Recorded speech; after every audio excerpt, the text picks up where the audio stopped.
Bismillahirrahmanirrahim. Assalamualaikum warahmatullahi wabarakatuh. Semangat pagi head coach, dan teman-teman coach semuanya. Apa kabar nih di hari ketiga program 10 hari buang lemak, ayo bugar. Kalau saya lihat postingan teman-teman keren-keren banget ya semangatnya. Semangat untuk memenuhi kebutuhan dengan nutrisi dan semangat untuk olahraga secara teratur. Tetap dijaga ya teman-teman semangatnya sampai garis finish.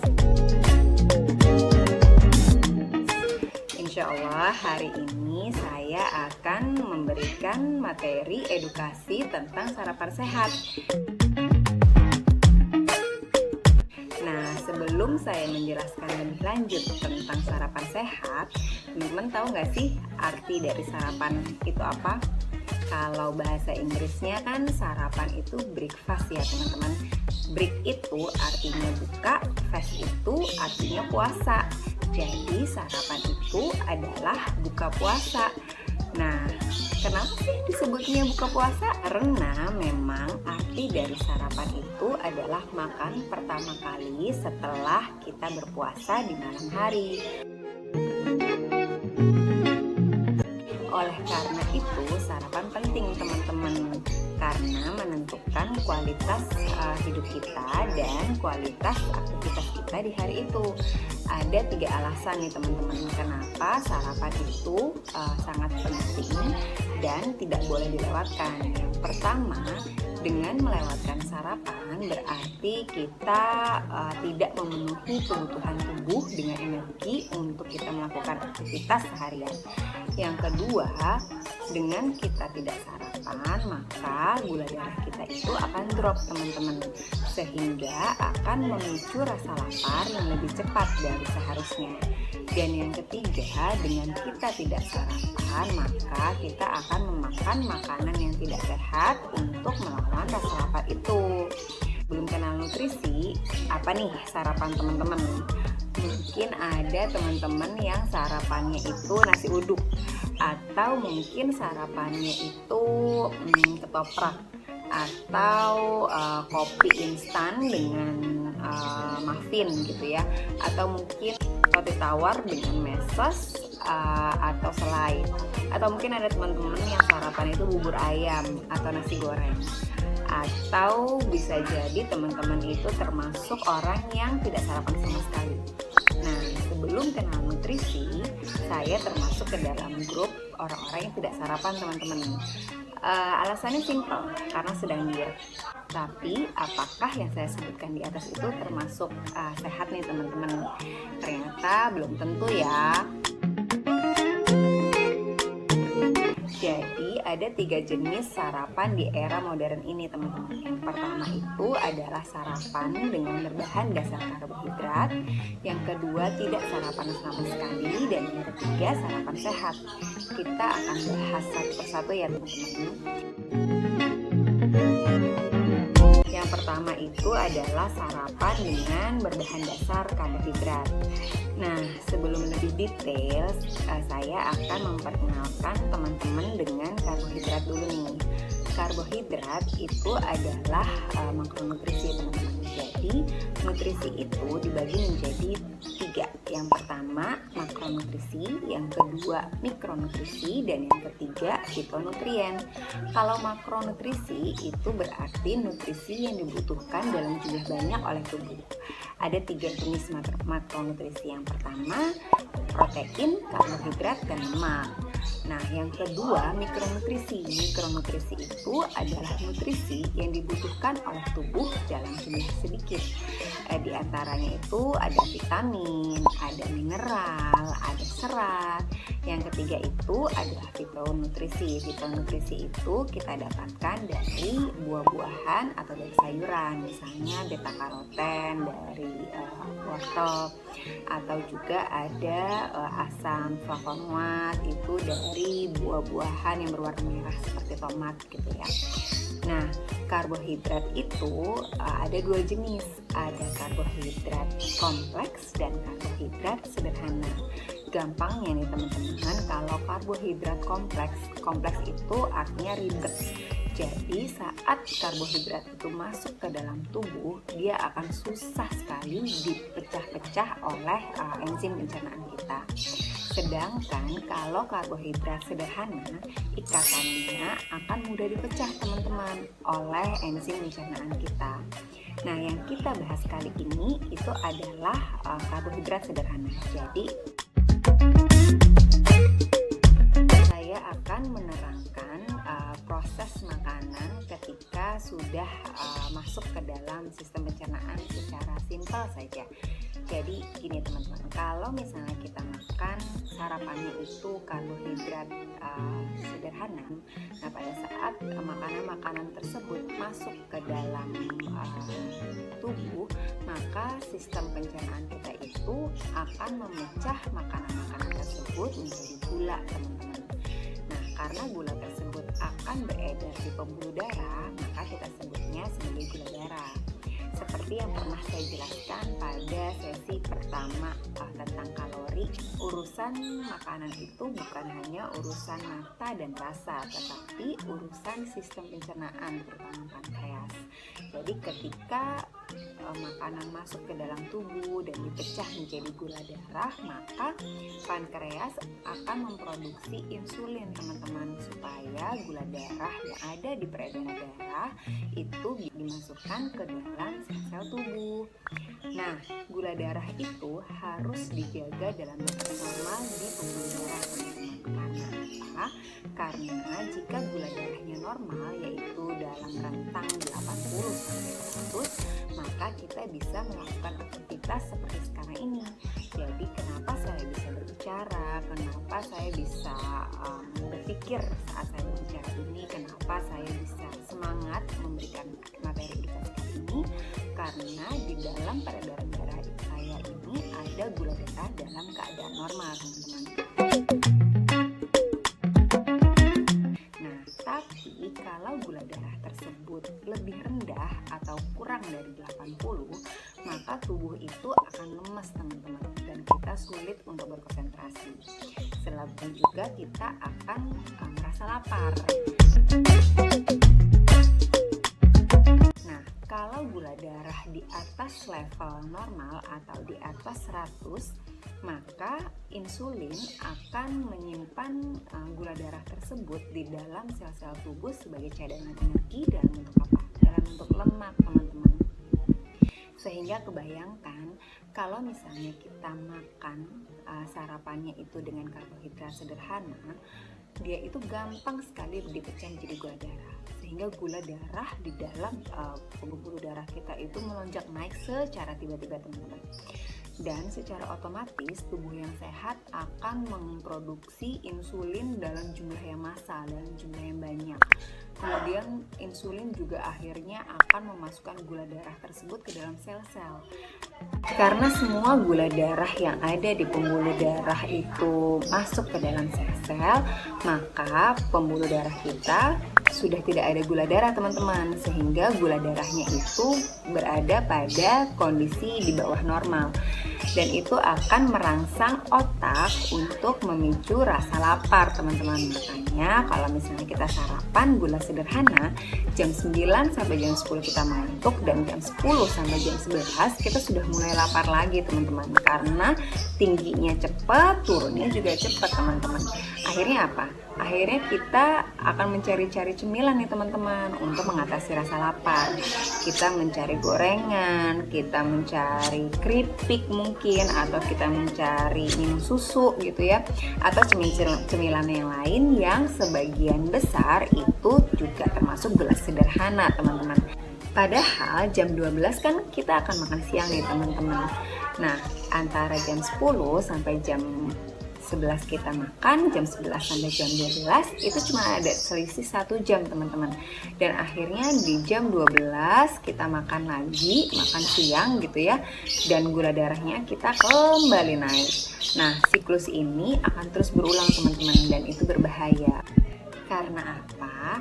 Karena gula darah yang disimpan secara berlebihan di sel-sel akan disimpan dalam bentuk lemak teman-teman. Dan saya akan menjelaskan penyimpanan lemak dalam tubuh itu seperti seperti halnya kita menyimpan perabotan. Jadi kalau misalnya kita perabotannya itu masih dalam jumlah yang sedikit, kita masih rapih nih teman-teman, kita menyimpannya di dalam lemari makan atau mungkin di lemari pajangan.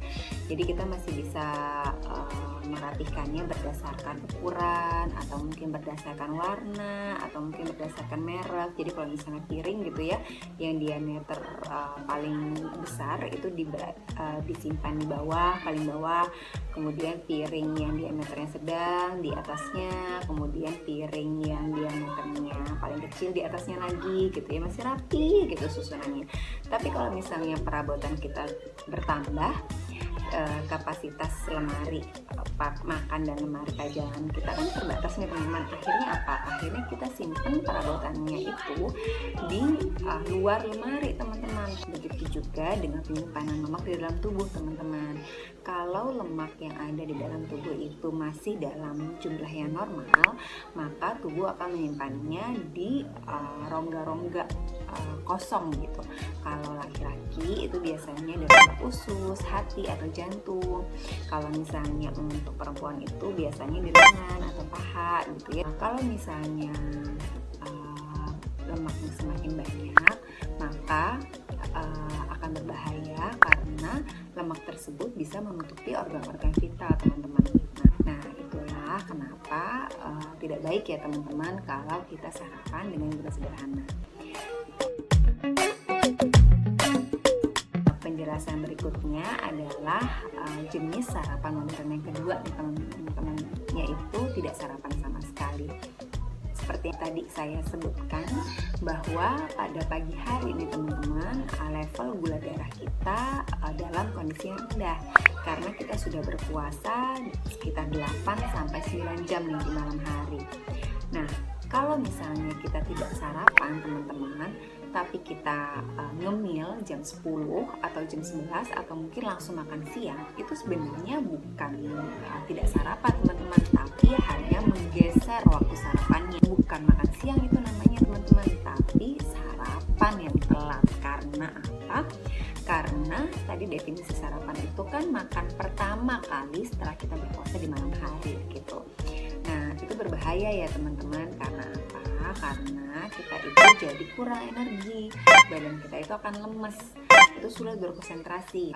Kalau misalnya kita tidak sarapan, maka pada saat kita makan siang kita jadi semakin lapar. Pada saat kita makan siang, porsi makan siang kita jadi lebih bertambah teman-teman, atau mungkin jadi lebih banyak ngemil. Dan kemudian kalau kita tidak sarapan, kulit kita bisa kusam teman-teman, dan akhirnya bisa terjadi penuaan dini. Intinya teman-teman, baik sarapan dengan karbohidrat sederhana atau tidak sarapan sama sekali itu berbahaya ya teman-teman, kecuali bagi teman-teman yang memiliki aktivitas tubuh yang membutuhkan energi banyak gitu. Itu tidak apa-apa, tidak masalah kalau kita makan karbohidrat sederhana. Misalnya saja teman-teman yang kerja di proyek atau mungkin berjualan yang harus memikul beban banyak, kan dia butuh energi nih teman-teman. Karena apa? Karena gula darah yang nantinya diubah menjadi energi langsung dia gunakan untuk aktivitas hariannya. Tetapi kalau misalnya teman-teman aktivitas hariannya tidak terlalu membutuhkan energi dalam jumlah banyak, misalnya teman-teman yang kerja di rumah ya, bersih-bersih rumah, antar anak sekolah, atau mungkin teman-teman yang kerja di kantoran, atau mungkin teman-teman pelajar atau mahasiswa ya yang lebih banyak konsentrasi menuntut ilmu, akan tidak bijak teman-teman kalau teman-teman itu sarapannya dengan karbohidrat sederhana. Ketiga nih teman-teman, saya akan membahas mengenai sarapan sehat. Apa sih kriteria sarapan sehat? Ada 4 nih teman-teman. Kriteria sarapan sehat yang pertama itu adalah sarapan yang memenuhi nutrisi yang penting bagi tubuh. Yang tadi saya sebutkan ya teman-teman, tinggi serat, tinggi protein, tinggi vitamin, tinggi mineral gitu. Dan yang kedua, kriteria sarapan sehat itu yang memenuhi kebutuhan energi, karena sarapan itu kan modal kita mendapatkan energi untuk melakukan aktivitas seharian. Dan yang ketiga, yang memenuhi kebutuhan air dalam tubuh. Karena apa? Tubuh itu ibarat pohon, teman-teman. Pada saat tanaman itu disiram oleh air, maka pada saat kita memberikan tanaman itu pupuk, pupuknya itu bisa mengalir sampai ke batang, bisa mengalir sampai ke ranting bagian atas, bisa mengalir sampai ke cabang-cabang bagian atas, bisa mengalir sampai ke buah, teman-teman. Tapi kalau misalnya pohon tidak disiram oleh air, maka pupuk yang kita kasih hanya mengendap di bawah, teman-teman. Jadi batang tidak mendapatkan nutrisi, kemudian ranting tidak mendapatkan nutrisi, buahnya tidak mendapatkan nutrisi, sehingga sayang kan teman-teman, apa yang kita makan tidak sampai ke sel-sel terkecil di dalam tubuh kita. Makanya kriteria sarapan sehat itu ya memenuhi kebutuhan air, supaya apa yang kita makan nutrisinya sampai ke seluruh sel-sel tubuh kita. Dan yang keempat, teman-teman, kriteria sarapan sehat itu yang kalorinya rendah. Karena apa? Karena setelah sarapan kan kita masih ada snack pagi, masih ada makan siang, masih ada snack sore, dan masih ada makan malam. Jadi kalau misalnya kalorinya rendah, kita masih ada tabungan kalori untuk makan-makan yang lain gitu. Kriteria sarapan sehat yang keempat, teman-teman, yang bisa menjaga kadar gula darah dalam keadaan normal. Jadi tidak dengan cepat membuat gula darah melonjak naik gitu ya. Ciri-cirinya sarapan sehat itu yang pertama, dia itu nutrisinya itu harus optimal. Yang tadi tinggi serat, tinggi protein, tinggi vitamin, tinggi mineral gitu. Dan yang kedua, memiliki glycemic index yang rendah. Glycemic index sebenarnya nanti akan saya bahas besok nih teman-teman di materi edukasi hari keempat. Tetapi secara sederhana nih saya akan jelaskan kalau yang glycemic indexnya rendah berarti dia akan dirubah menjadi gula darah pelan-pelan, teman-teman, sehingga pada saat dipecah menjadi gula darah, dia tidak langsung melonjak naik, tetapi secara berangsur-angsur. Dan ciri yang ketiga, yang kalorinya itu kurang dari 300 kalori. Kenapa? Karena kalau misalnya nih kemarin itu kan teman-teman sudah menghitung nih fat loss-nya berapa gitu ya, kalori yang dibutuhkan untuk membuang lemak berapa. Ada teman-teman yang 1200 kalori fat loss-nya, ada juga yang sekitar 1100 gitu ya. Nah, kalau misalnya sarapannya saja sudah lebih dari 300, 1200 dikurang 350 kilokalori itu sisanya itu kan tinggal 850 kilokalori kan teman-teman.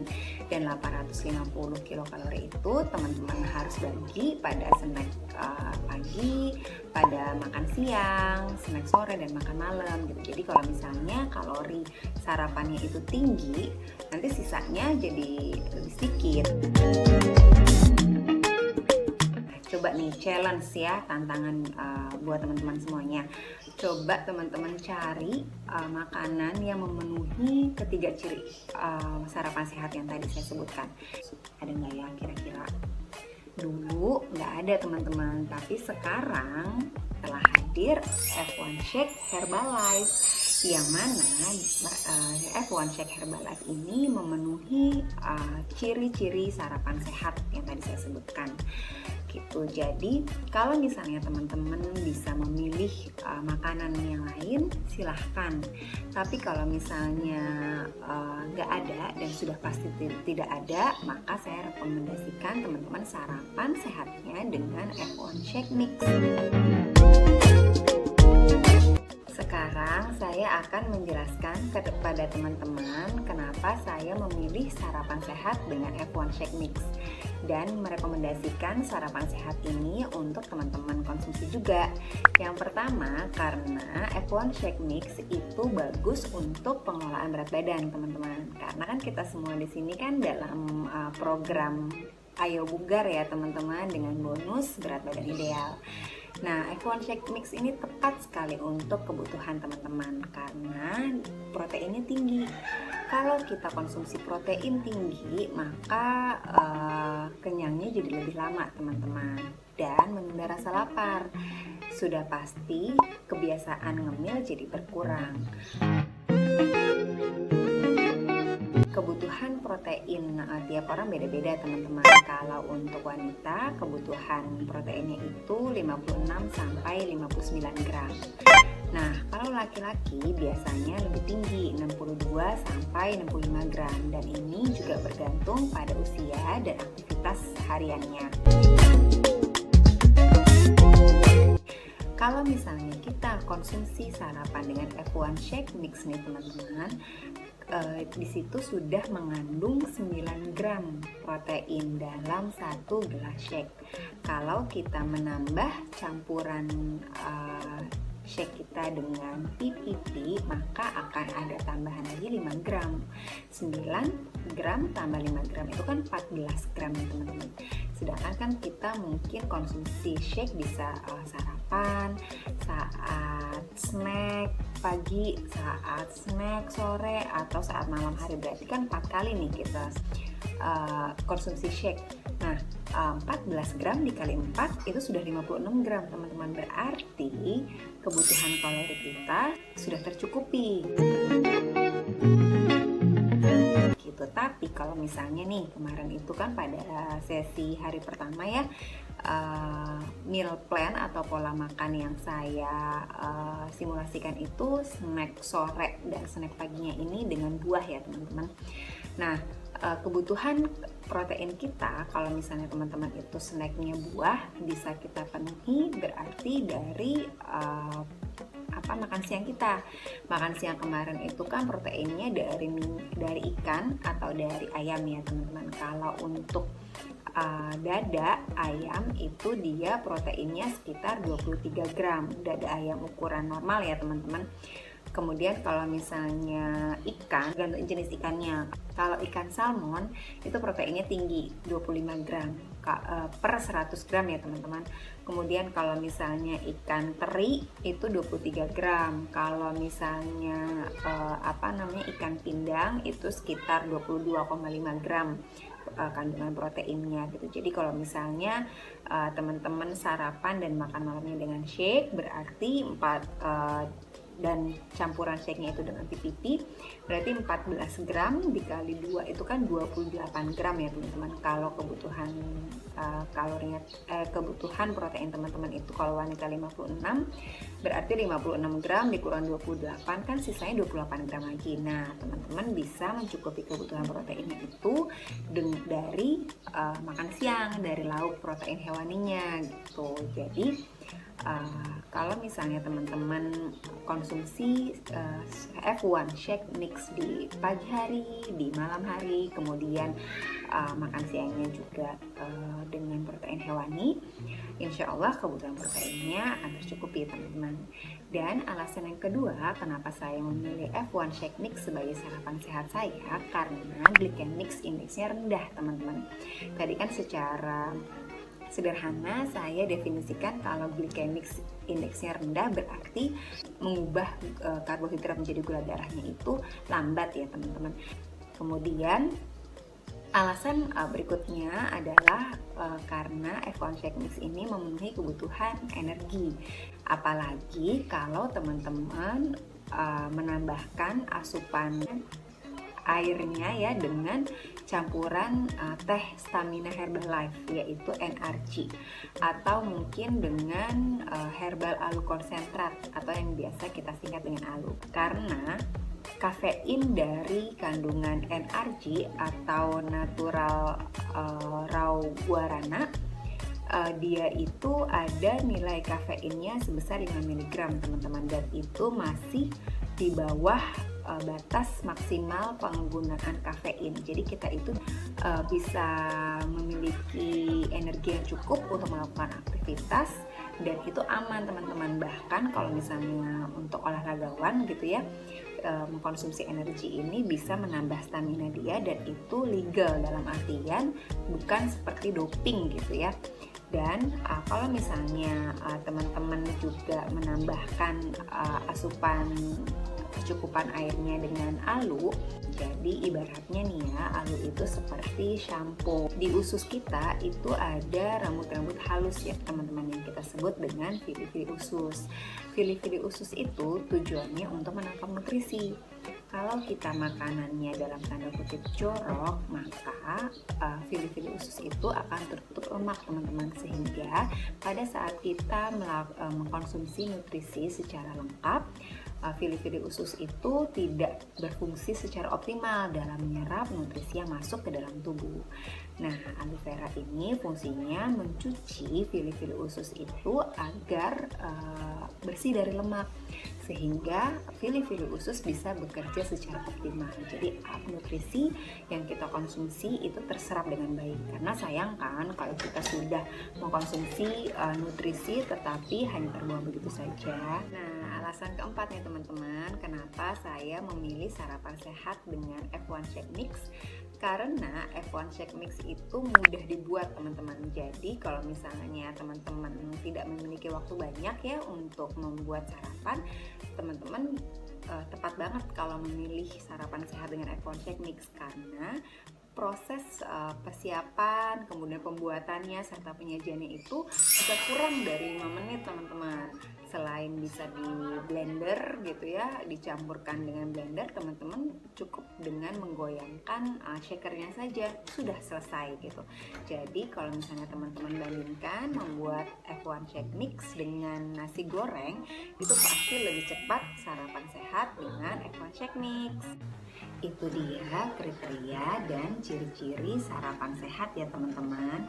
Jika teman-teman ingin memilih makanan lain selain shake untuk sarapan sehat teman-teman, silahkan. Tapi harus memenuhi kriteria dan ciri-ciri sarapan sehat yang telah disebutkan sebelumnya. Masih ingat kan? Yang pertama tinggi protein, yang kedua tinggi nutrisinya, dan yang ketiga rendah kalori, yang keempat rendah GI. Kalau makanan yang teman-teman pilih melanggar satu saja kriteria dan ciri-ciri sarapan sehat di atas, berarti makanan yang teman-teman pilih bukanlah sarapan sehat ya teman-teman. Dan ingat, jika teman-teman memilih sarapan yang tidak sehat, itu akan berdampak pada kualitas hidup teman-teman. Jadi, kalau teman-teman ingin mendapatkan kualitas hidup yang sehat, mulailah dari memilih sarapan sehat. Demikianlah materi edukasi hari ini tentang sarapan sehat. Semoga bermanfaat. Jika ada kata-kata saya salah, mohon dimaafkan. Dan jika teman-teman merasa bahwa informasi ini berguna, silahkan teman-teman bagikan kepada orang-orang yang teman-teman sayangi.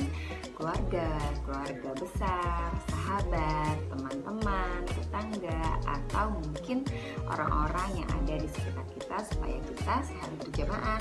Sampai bertemu di materi edukasi esok hari dengan tema Glycemic Index insyaallah. Wabillahi taufiq wal hidayah. Wassalamualaikum warahmatullahi wabarakatuh.